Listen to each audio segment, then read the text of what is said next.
Hi, today I want to look at a game where I am playing white against the Grandmaster under the alias Smoky. This was a 3-minute blitz game played on the Internet Chess Club on the 19th of November 2009. My rating is 2595 and my opponent's rating is 2609. Note that we are using the blitz rating system in this game, which is highly inflated. I normally play the 5-minute auto pairing rating system, which is far more realistic. My auto pairing rating is normally around 2200, while my FIDE rating is 2140. Anyway, in this position, white has a dominating control of the d file. If we had a beauty contest, white's wonderful centralized queen would win. She eyes both the king side and queen side and prevents black from setting foot on the d file. My opponent was obviously highly aware of the need to dislodge my queen, so he played the strong queen f7. And now black's idea is that after queen takes f7, rook takes f7, he will continue to regroup, perhaps by bishop f6 followed by king g7. And white's control of the d file won't provide him with any opportunity to win material. In the game I played king f1 with the idea of moving the king onto the queen side, but my computer really likes to move rook e6, giving white a slight advantage, with the point that the queens are kept on the board. White might continue bishop e5 with reasonable attacking chances. So in the game I played king f1. I didn't deny black the trade of queens and planned to move my king over to the queen side. Later I found that this plan was incredibly slow and ineffective. Now my opponent played the inaccurate queen takes d5. Black should delay the queen trade with bishop f6 for concrete reasons. Black's immediate threat is to simply take my queen and then play rook d8, hence equalizing. But in the game my opponent played queen takes d5, queen takes d5, 30, rook takes d5, and now rook f7, which is also slightly inaccurate.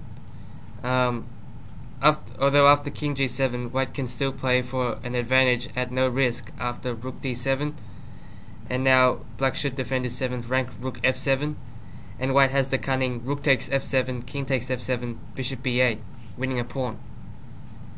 Play could continue a6, bishop a7, and now black has to lose at least one pawn.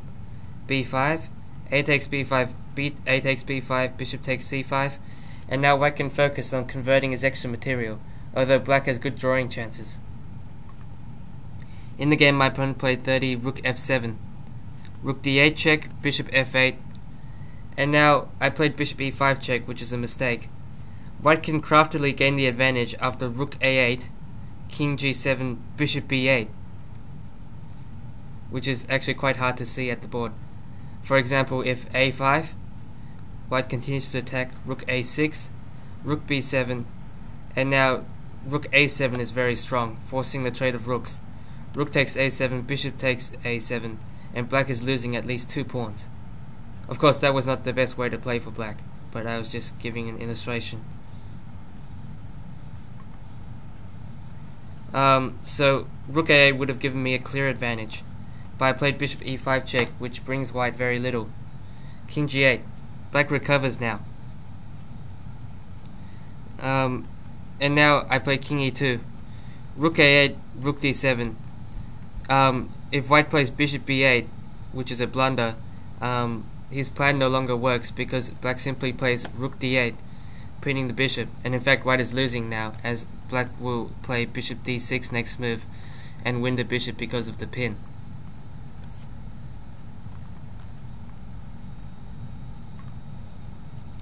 So I played king e2, rook b7. This is a useless move. I simply played bishop d6, which forced rook f7 again. And now obviously I could have repeated with bishop e5, but I played king d2, which is a blunder. Rook a8 followed by bishop b8 comes into play again, which was what I should have played, giving white a clear advantage. I played king d2, missing this opportunity. King g7. According to my computer, white's advantage is almost non-existent now. And now I play bishop e5 check. Given what follows, I probably should have bailed out with bishop takes f8 check, rook takes f8, Rook takes f8, king takes f8, and an easy draw against my Grandmaster opponent. But I played bishop e5, check, king h6. This plan of attacking my king side worked very well.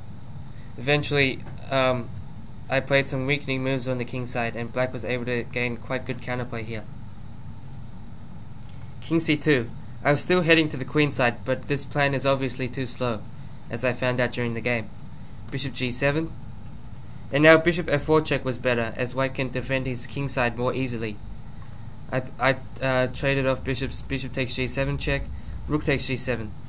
And now I played the inaccurate king b3. According to Ribka, I should have probed the queen side with a5, with the obvious idea that b takes a5 rook c8 is very good for white. Even if black doesn't take the pawn, white's queenside play has already begun rolling, whereas black has made very little headway on the king side. King b3, this is inaccurate. King g5. And now I played g3. White probably should have continued with king c4 with an edge. The king will head to the queen side and probably start probing the black pawns. King g3, h5. The tide now turns in black's favor. King c4, h4. And now I played rook h8, which is a mistake for concrete reasons. G takes h4 check was better. King takes h4, rook h8 check, king g5, b3, rook d7, rook a8, rook h7, king b5. And white has just enough counterplay to hold the game, but he is on very shaky ground. Rook h8, inaccurate. H takes g3, f takes g3, rook d7. And now black gains the upper hand after this move. He now controls the only open file, and he will take control of the king side. h4 check. This is clearly bad, but I played this while I was low on time. Black simply moves forward and taking the space I left behind, king g4, rook g8, king takes g3, rook takes g6 check, king f3, rook f6, king takes e3, rook takes f5. And how does black win now? My opponent played rook d2, which is a blunder, throwing away the win. Black can win easily after the move 48 king d2. The black rook cuts the white king off, and black's king and pawn touch down. A rook is not a very good defender in this type of situation. For example, rook f2 check, king e1, rook f6, e3, a5. White must seek counterplay, but he has already lost. B takes a5, king takes c5, e2, rook e6, king d1, followed by queening. My opponent missed this and played rook d2. b3, rook h2, h5, king d2. Black sooner or later finds the correct idea. King b5, e3, rook d5 check, king takes c3, king a6, e2, rook e5, king takes b3, king takes a7, c4, king takes b6, c3, rook b5 check, king takes a4, rook e5, king b3, rook b5 check, king c2. The position is utterly hopeless. Rook c5, e1 queen, rook c6, queen e3 check, rook c5, rook takes h5, and now I played king b7. Somehow, through sheer luck, my opponent lost on time here, even though he can simply capture my rook. Sometimes chess is like this, with plenty of ups and downs, but you have to love it. Kasparov, in his recent 2009 match with Karpov, said that the clock is also part of the game. Thanks for watching this video.